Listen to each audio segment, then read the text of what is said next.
Animalia oils. Wow. That's these aren't all my oils. These are just my Animalia oils. It's like, what a difference a year makes. Okay, so we're live. Yep. Yahoo! Let's see. I always wait for that little, like, hey, we're live over on Dr. Laurie Coger's page, so I can cheat and just go share from that notification. But I didn't get one. It'll pop up in a few. Janet's here and Libby. Yay.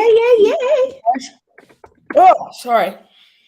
It is a day. Here, is that us? Yeah, here we go. I found us. Oh, good. Oh, good is right. So I'm going to share this over in my group, you guys, if I can remember how. Yeah, it's been a bit. We skipped a week. Yeah.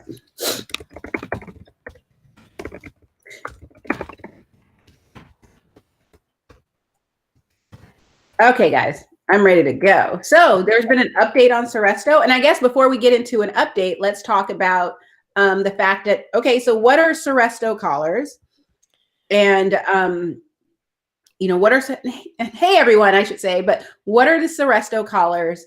Do you remember even when they came out? And then March of 2012. Okay. And how long before you started seeing, like the down? They started becoming available in March of 2012. That's their approval date.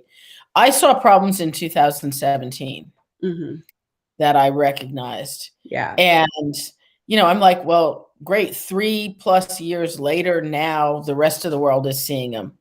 But stuff takes time, I guess. Yeah.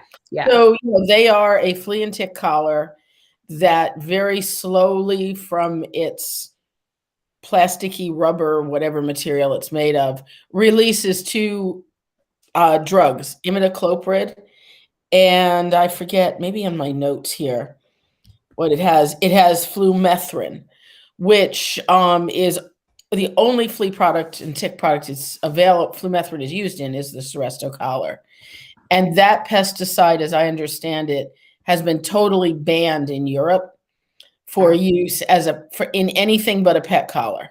So you can't use it on crops, on anything else, plant-wise or whatever. Okay.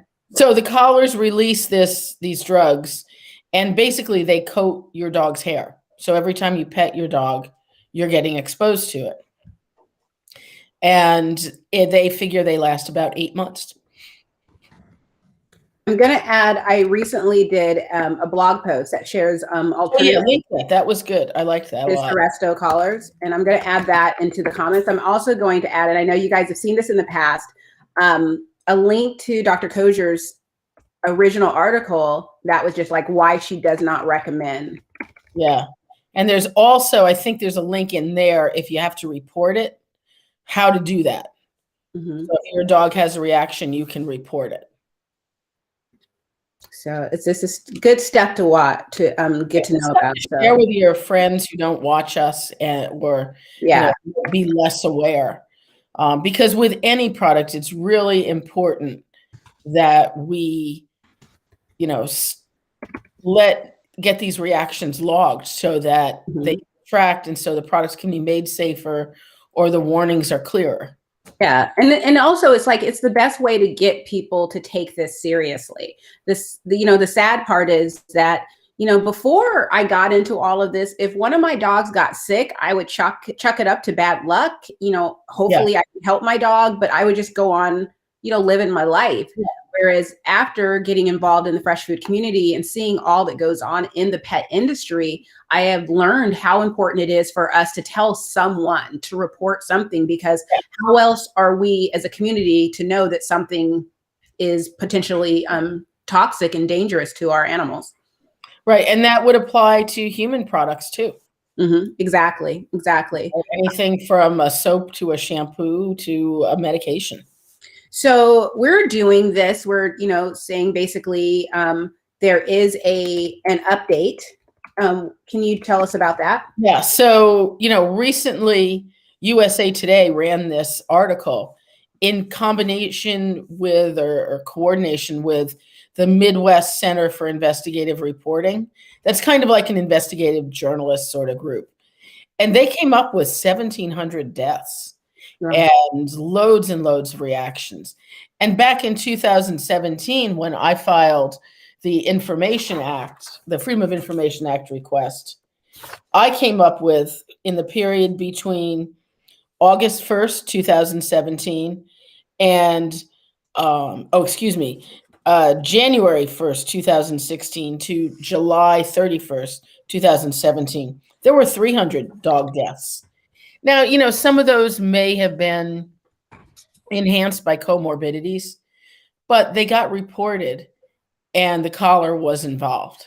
Mm-hmm. Even if we say some of them probably weren't truly the fault of the collar, that's still a lot of dogs to die from a flea collar, for Pete's sake. And humans are getting sick too, because we're petting our dogs, we sleep with our dogs, we cuddle with our dogs. Yeah. In the USA Today report, they had the story of a child who slept with his dog, and the kids started having seizures. And I think it's really important to note that pesticides generally are neurotoxins. Mm-hmm. They're meant to affect the insect rather than the mammal, the dog, the human, what have you, the cat. But there is some crossover. And when you're playing around with neurotoxins, things that are going to cause seizures or nervous system interruption, that's pretty darn serious. Yeah. And, you know, thinking my dog's sleep in the bed, and, you know, Flair cuddles on the pillow next to me and is all snuggly. And if she were wearing a Seresto collar, I'd be snuggling with a dog. I'd be snuggling with Seresto, something I don't really want to get in bed with. And Janet brings up a good point, and I've seen this too, where people are trying to convince themselves that it's the fake collar. So, you know, we've talked about this in the past about being very careful about supplements that you purchase off of Amazon, because Amazon as a corporation is not going to go through every single product sold through their site to confirm that it's legit. It's just an impossibility. So people are getting away with making fake supplements and selling them through Amazon. So people think that that's what is happening with the Seresto collars. Yeah, and we don't know, but we don't know how many fake collars are out there. We don't know if the fake collars are impregnated with anything. I suspect they aren't, because if you're making a counterfeit, you're trying to do it as cheaply as possible. And you have to match the packaging. So the Seresto collar comes in a metal tin with a sticker on it. And it's a very specific design, very colorful. And, you know, why spend money on putting something in the collar if you're just making a fake and your objective is the sale? The other thing is, according to Elanco, the company who bought the collar from Bayer, they have sold over 25 million of these collars. Wow.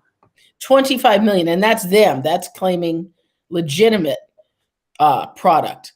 Now, I looked on Chewy. The average Seresto collar costs around $60.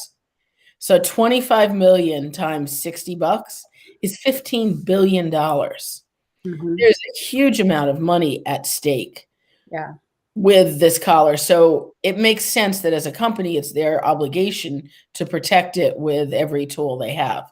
So of course they're going to say, well, maybe it's the knockoffs. Yeah. And maybe it is, but I know they used to sell fake Advantage back when that Spot On was the first product. And basically the fake liquid was just rubbing alcohol. Yeah. All their resources, it was in the counterfeiting of the packaging so people would buy it. Right, right. And Doreen says, and I see this too. It's like the whole thing where people are convincing themselves you have the evidence that this can potentially be harmful to your animal, yet people convince themselves, no, it's perfectly fine. I've never had an issue. And I think we've all had, you know, been involved with or witnessed discussions online where a product, whether it be, you know, the one that comes to mind is carrageenan gum in canned food. When I first started feeding raw, anything that was in canned that had carrageenan gum, which had been, I think it was connected to maybe cancer in lab rats. Yeah, I think it is. But but it's also a common ingredient in many things that in the human world. It's a thickener, as I understand. Yeah, exactly. And so, but in groups, people were like, you know what? I know that my dog has never had an issue with it, so I'm just not going to take a chance. I'm taking it off the menu. Whereas other people were like, my dog has never had an issue with it, Yeah. so I'm going to keep feeding it until I get something better. You know, by that logic, because your grandfather lived to age 90, smoked a pack a day, Every day. They're safe. You Yeah. know, you can talk yourself into whatever kind of logic you want. Yeah. What I'm after is providing the information for people that's accurate and honest, and to say, okay, here's what I saw, here's the risk, here's the data, make your choice. Mm-hmm. You know, Yeah. You know, Holly says, people who will cling to it with their last breath. Also, I think it's, no one wants to admit or accept that they may be doing something that is potentially harmful or dangerous to their animal. And Right. so, I think that there's a little bit of that as well. Like, why would I put this on my dog? And then of course, Holly says, listen to their vets. If their vet says the collar's fine, then they're going to be like, okay, well, the collar's fine, and just let it go. Well, and, if I hadn't seen it in my patient, it's a tough draw to say something I'm going to put around the dog's neck is going to cause him to have a grand mal seizure and have multiple ones, to the point that we had him see a neurologist and we put him on anticonvulsants. Yeah. That's a stretch. It's like it didn't go in the dog. It was a collar, but it's, my experience has not been unique, unfortunately. Yeah. So when it comes, as far as in your practice, what were you seeing that made you realize this is the collar that's the problem? It was all in hindsight with my patient, because the owner and a friend of hers actually figured out that the dog's symptoms began about a week or two after she put the collar on. And she took the collar off. And presto, each day the dog was a little more back to normal. Yeah.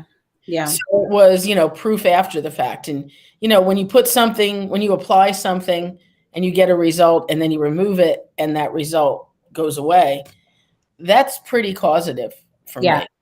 You'll hear a lot of vets say correlation does not equal causation. Yeah, that's what I was going to say. I hate that phrase, because a lot of vets seem to be so focused on the science. And the thing about it is that anecdotal evidence still has a role. Well, and everything starts with anecdotal evidence. Yeah. And I was lamenting this to one of my colleagues, and she was like, why can't they just open their minds that this might be possible and just examine the evidence, whatever form it comes in? But no, they throw out that correlation is not causation and don't realize that sometimes it is. Yeah. And I think that, or I should say, this is my belief, it's an opinion, but I also wonder if veterinarians, we're going into our veterinarian clinic talking about stuff that we saw on social media. Oh, yeah. And veterinarians immediately have a knee-jerk reaction to dismiss it, because there are so many, Facebook and YouTube and Twitter experts. There's so much untruth out there, and poorly proven things. Like, for example, grain-free diets and DCM. Yes. I mean, think about the drama. Again. I mean, for you guys who, we're new to just streaming this on YouTube. We usually just do this on Facebook. But when we started these weekly lives, we were sort of like in the tail end of DCM. But people were losing their mind in 2018 and 2019. I mean, people were trolling each other. If you even suggested that maybe we should look more into this, or this doesn't really make a whole lot of sense, what about this? People I would get the most ridiculous messages from people, including from veterinarians, right? Where they were so angry and passionate about it. And now all of a sudden it's crickets. I don't hear a thing. Well, and FDA has totally walked back their initial. Tufts is still writing about it because their nutrition department is so owned by Purina. I really have a lot of compassion for the vets there, because, every article they put out, it has to disclose how much funding they've gotten from these companies. and they're not bad people. They believe in what they're doing. I think, again, they need to open their minds and consider, the pure science of what's the biology of the animal, what should it eat, all that sort of stuff. But, it can't be fun to walk into that building and know that your salary is dependent upon, the backing of a company who may or may not, I don't know what their personal beliefs are. Yeah. For all I know, they may go home and feed a fresh food diet. Yeah. But, that their salary is dependent on a company funding them, or their research project, or their graduate student. It's got to be a challenging position to be in. Yeah, exactly. I mean, the simple fact of the matter is there's no money in the natural world. There's money in, and I should say the true natural world. There's money in the supplement world, which isn't always natural. Well, and there's money in snake oil, CBD. Yes, exactly. There's and money stuff that really is junk, but that's it. It is astounding. And I think, my experience with Sydney and now my experience with Scout has really showed me that, wow, people will come out of the woodwork to try and sell you their cure. Yep. And with no shame at all. Yeah, without a doubt. So anyway, but that there were, when I think about, there's 25 million real Serestos sold. Mm-hmm. They had 75,000 incident reports. I doubt there were 75,000 counterfeit collars that caused the problem that then got reported. Because we know most people don't report adverse reactions. Right. I've heard estimates that it's somewhere between 1% and 10%. So let's use 5 as the middle, which would mean that 75% only represents 5% of the adverse reactions that really occurred. Right. Which means it's huge. Yeah, exactly. And the thing about it is that, because even in my world, if something doesn't work for my dogs, I just take it away. Yeah. I just, and move on. Maybe I might remember to mention it to someone, but, and I think most people, that's what they do. Yeah. Yeah. You move on. And so, do you want to talk about alternatives? Or has there been any updates? Well, CBS, who actually interviewed me and then didn't use it. Oh, those losers. No, they were very nice, lovely. And I really did like the report that they put out. And they really hit hard on both on the national evening news and on their morning show, with very good, very thought out pieces with information, interviews with people whose dogs were affected. And then there's the Canine Record, who has dubbed it Collargate. And the last I saw, they were on their 4th report on this, is this real? Is it not? And supposedly, rumor has it that Elanco has told the editor of the Canine Record to take a hike and not bother them anymore. But Elanco might be suing USA Today. What? Well, but think about it. This collar is worth $15 billion in prior sales. I don't know what they paid for it when they bought it from Bayer, but there are millions and potentially billions at stake. So I say watch for the lawsuit and watch for the class action suits from pet owners who've been harmed, because this is becoming common thanks to the pet food industry, that we can sue, there's a class action suit against Hills, which they're trying to settle for $12.5 million, which is nothing for the number of dogs. Yeah, with the number of people, yeah. For people whose pets died or were sickened by excess vitamin D. So that's my prediction of what might be next. Yeah. Roddy. Hey, Roddy in Scotland. Yeah. He's like, I didn't realize flea collars were still a consideration for many. They went out of fashion here in Scotland in the 80s, like leg warmers. It's like, I love that. And it's true. I do maintain there are certain countries that are on the other side of the ocean that are far more progressive than the United States. Yep. Oh, and rumor has it that Chewy is not selling Serestos at this moment in time. 1 second, everyone. Let's go and confirm that. Because I had somebody email me that they bought collars on Chewy. Mm-hmm. And I don't remember who was telling me. They're on there now. They are? Okay. Yep, they're on there right now. Somebody told me that they weren't selling them. Yeah. Now, see if you can add it to your cart. Okay. Or are they going to say out of stock? Oh, that's a good point. I didn't think about that. It's still, still in stock. Okay. I just added. I peeled on that because, I don't know that Chewy would be liable if they sold the product. Mm-hmm. But, people will be jumping off this ship if there's badness on there. Yeah. So that'll be interesting to see, what happens next. Yeah. I mean, all we can do is really just keep the information out there. But, let's talk about some alternatives. And of course, you guys jump in with some alternatives. Yeah. I've seen some people acting some questions. So go ahead and, share your questions. For me, with my dogs, I have a cat too, but he rarely goes outside. And thankfully, just protecting my dogs seemed to extend to my cat, and I don't even have to do anything. But for my dogs, I use a combination of essential oils from Animalio. I use Away and Evict. There's also Oust, but I use Away and Evict. No particular reason why. Those are just the ones that I started with. I also use Kin and Kine flea and tick repellent. I use coconut oil by Coco Therapy. I actually like coconut oil as an in-between bathing type of thing, where it kills the bacteria, keeps your dogs from that doggy smell. And it turns out coconut oil also smothers fleas and ticks, keeps them from moving, and also keeps their bites from becoming infected, or your dog reduces the reaction. Remember, insects breathe through their exoskeleton through pores. So putting something like coconut oil that's going to prevent air. Oh, she's stripping now. I know, it's hot.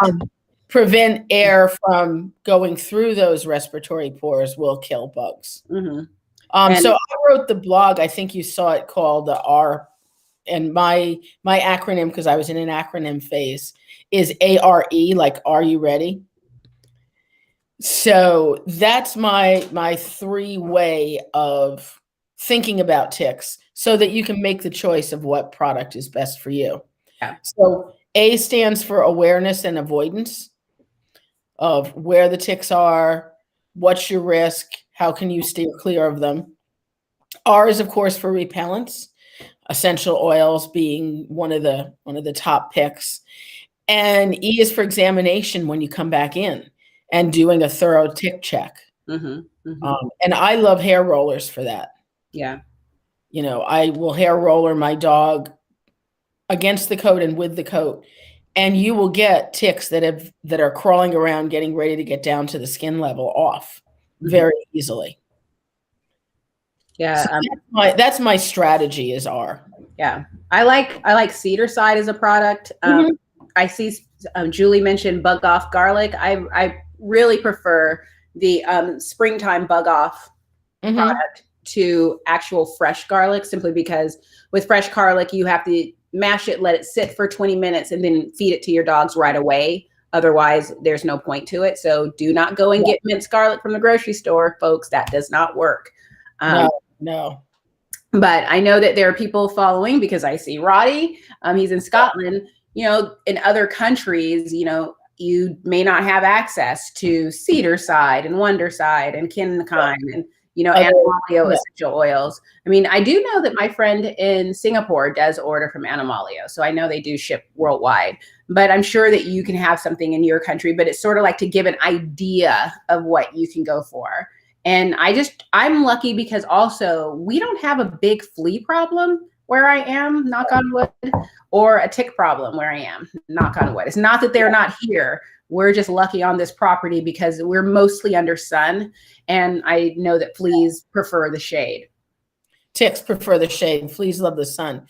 The other link, if you can put in there, is called tickencounter.org.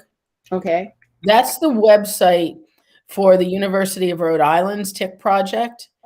And it has grown so much, and there is such a wealth of information of how to make your yard less friendly to ticks, learning about the different types of ticks when they're active. It's really well put together. Cool. tickencounter.org. I'm adding that to the comments, folks, and it is there. I like Roddy. Diluted apple cider vinegar with mother spray neem extract is nature's strongest, but some dogs, very little, it can cause tummy upset. That's good to know. That's an important point with any essential oil type product or, strong smelling repellent is some dogs will be very sensitive. Mm-hmm. Cats even more so. So, if you're a newbie to that, be sure you're using a resource that is very knowledgeable to help you put them together the correct way. Yes. DCM is dilated cardiomyopathy. So that is a condition that was in the news a lot a couple of years ago, and it resulted in a lot of people dropping their grain-free diet for their pets and running over to diets that had grains in them because they felt that there was a connection between grains and heart health. Even though grains contain no taurine, which is what they were saying that the grain-frees were deficient in. Now I'm cold. Now she's cold. That's all right. I'm by the window. So with, spring is officially here, for at least on this side of the planet. These are good things to know. So I'm seeing Dr. Harvey's has a spray. That's cool. A lot of companies are coming out with stuff. Mm-hmm. Definitely. So, and Doreen, I can't believe Bailey is 14. Oh, and if you have professionals come in to deal with your tick problem and they want to spray the sunny areas of the yard and the short grass, fire them because they don't know the basics of where ticks hang out. Mm-hmm. Ticks aren't going to be out in the short grass or the sunny areas. They're going to be at the edge of shrubbery where it's shaded, where there's foliage 12 to 18 inches high, where the dew hangs out for a long time and stays, they can hang on the underside of the tree and it stays kind of damp there. Mm-hmm. So, because some people will use a professional if, their yard is big or they don't have the equipment. Nothing wrong with that. Right. So that is our news. Yeah, those are the hot topics. So let me see if I still have my notes here. I think we covered it. We can do a couple questions. Doreen says Wonderside. Yeah, Wonderside, Cedarside. Those are all going to be kind of essential oil type products. And there'll be different mixtures, whether they have citronella, lemongrass, neem oil, all sorts of things in there. And just find the one that works for you and that agrees with your dog. Yeah. And the thing about it is that, every dog is unique. Every dog is different. When you're on social media, you might mention a product that you like and have people come and say, oh, well, that didn't work for my dog. Within 5 minutes. Yeah. Within 5 minutes, someone will be slamming you. Yeah. I mean, it's like, and that's fine. I mean, it's just like, just keep that in mind that if you buy something and if it doesn't work for your dog, every dog is unique. Every situation is unique. We're in different areas of the country. I have a friend of mine who lives in Florida who has a terrible time with fleas. And she and I are always trying to come up with ideas for her. They all work for my dogs and where I am, but they never work for her where she is. So, nothing's foolproof. We can just sooner or later, these insects are going to become resistant to various chemicals. Mm-hmm. We used to see that with the old Adams flea and tick spray. And, they just didn't work after a while. Yeah. Diane, says, do you have a preference for the springtime granules between the granules and the capsules? I personally like the granules, but I would do the capsules if my dog didn't like the taste. Yeah. If you've got a picky dog, the capsules are probably the way to go.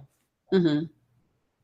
I have not had I've never tried diatomaceous earth on my cat at all, but I don't believe that diatomaceous earth kills fleas personally. No, I think it's better for the environment than putting on the pet. Because let's face it, it's very drying, which is why it works on bugs because it's a desiccant. Mm-hmm. And it's super sharp edged. So if you have bugs that are crawling over it, their little exoskeletons are going to get lacerations. Mhm. But I wouldn't be looking to put it on my cat or dog. Yeah, it's very, yeah, because it's drying. It's drying to the skin. I Yeah. also worry about breathing it in during application. So Yeah. the most I used DE for was when we used to have carpet. I would sprinkle it on the carpet, let it sit for a few hours while the dogs were outside. Yeah. And my cat was upstairs, and then I would vacuum it up. But now we don't have It's carpet. great for ants in your yard if you have ants coming Mhm. around an area. Because again, if they crawl over it, they get lacerations and they die. Yeah. And it's not a chemical. It's just little ocean crustaceans or creatures. Yeah. So yeah, I used to, yeah, another story, Yeah. another time. When it comes to essential oils, the reason why I only use the Animalia oils on my dogs is because they're formulated by Dr. Melissa Shelton. So I feel comfortable in that they're safe. I do not recommend just buying any old essential oil that you see, especially if you see them at your grocery store. Oh my God. Yeah. Really put some thought into it, because not, like everything else, we all know that if a product becomes popular, then everyone slaps a price tag on it. So, Yeah. but it doesn't mean that it's quality. Yeah. It may or may not be pure. It may be too strong. It may be not strong enough. Waste of your money. Spend it on quality oils. Yeah. Yeah. So, and so for those of you guys, if you still have questions, even if we've already answered them, if you're joining late, just go ahead and answer. Somebody was talking about tick tubes, which I do like. Mm-hmm. Because basically, and you can make them yourself, it's permethrin soaked or cotton that mice and other rodents take to their nest, and those are the first hosts for ticks. So if that cotton that's been impregnated with permethrin is in the nest, it's going to kill the ticks there, and they aren't going to go to the next stage where then they're going to bite your dog. You just need to put your tick tube someplace where dogs and cats aren't going to get into them, where it's really just the little field mice and, maybe chipmunks and the like that you might have in your yard.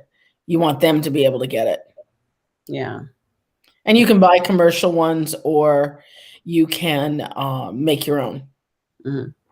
So, yeah. And you could also make your own flea and tick spray. I mean, there are plenty. I mean, this is a quick Google search out there. Of course, before you start mixing ingredients together, just do a second check to make sure the ingredients are safe. Because that's something that I learned years ago, is that a lot of people are just throwing stuff on the internet that might not be true. Yeah. It's pretty easy. And that's why vets, when I found this on a Google search, is not what we want to hear. But, we have some owners that are really meticulous in their searching, and they bring us good information. Mm-hmm. But it's easy to be duped. Yeah. So, and there you go. Vet's Best. Yes, that brand is very popular. I can't speak to the efficacy, but I've not heard of a lot of bad reactions or anything. Oh, and while we're at it, though, stuff that you guys will never use, but tell your friends. Hearts Mountain and Sargent flea and tick collars and flea and tick products have such a high incidence of causing reactions. I can't tell you, especially in cats. I think a lot of times people choose something that's too strong for the cat, maybe try to use the dog product. But amongst people who use those two brands, we see a high number of reactions. Yep. And I was thinking about this too. Connie, thank you for bringing this up. The most important part of using essential oils with your pets is to let the pet sniff the oil with the cap on the bottle to make sure they don't have a smell sensitivity before making up a blend with it, and then putting it on your pet. And that's so important, because I have one dog that is very, very sensitive to essential oils. I still apply essential oils to her. I just do it very lightly. I dilute them. I don't put anything strong on her the way I would with the boys. And also sometimes doing a test is simple. It's the same as allowing our dog to choose their food or their medicine. I will take out essential oils and see which ones they're attracted to. And then that's the one I'll use for the day. Right. Mm-hmm. So let's see. Oh, Doreen. Yes. Doreen apologizes to her vet. for saying I found this online. But yeah, and then okay, yeah. So adding apple cider vinegar to the water, I don't think that kills fleas. I think that can do some stuff internally that may be beneficial for our animals, but no, I don't think it's going to have any action on fleas and ticks. Mm-hmm. No. And some people will dilute it out and use it as a topical spray. Mm-hmm. I don't know. It might.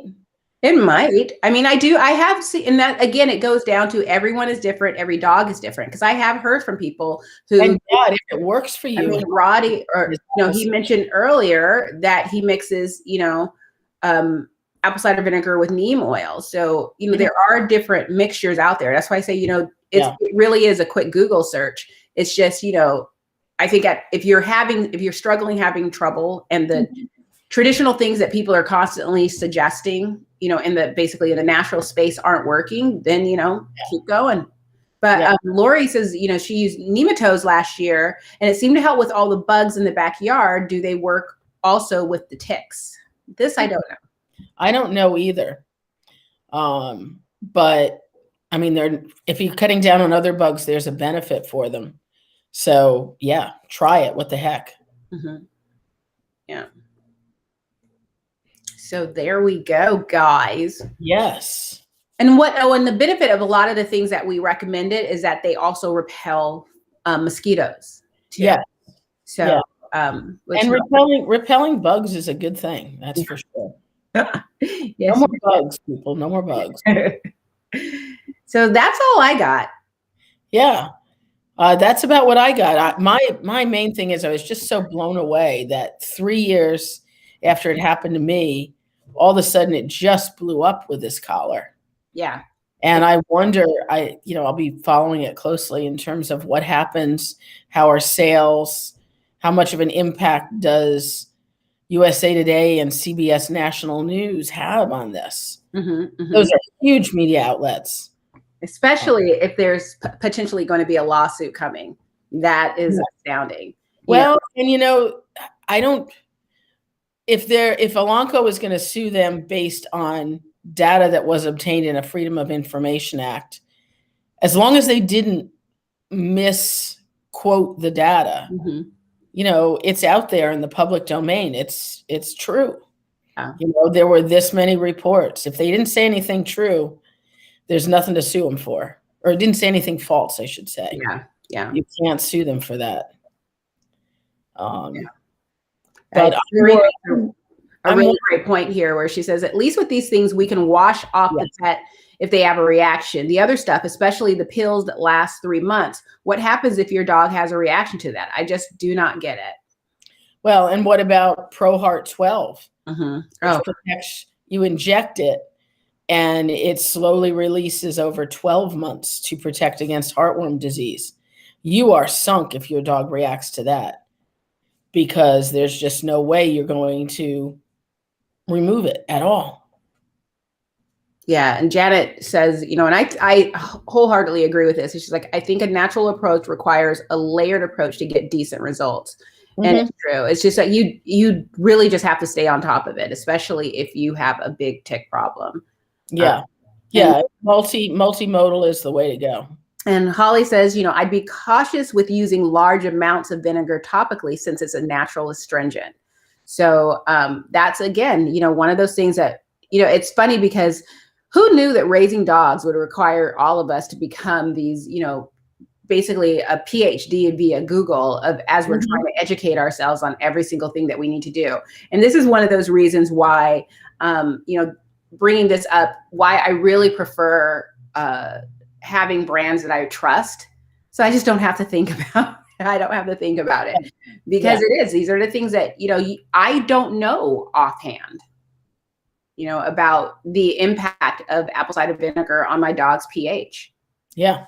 I mean, I've always mixed apple cider vinegar. It's just sort of like an ingredient where the main ingredient in anything I do is going to be water. But yeah, these are the type of things that we have to think about. Good deal. So fast all the time. Okay. So you guys, thanks for joining us today, and we'll see you next week. Sounds good. Oh, and FYI, just next week, National Raw Feeding Week starts April 1st. So stay tuned for more information on that. So enjoy your Tuesday, guys. Take care. Yep. Stop stream.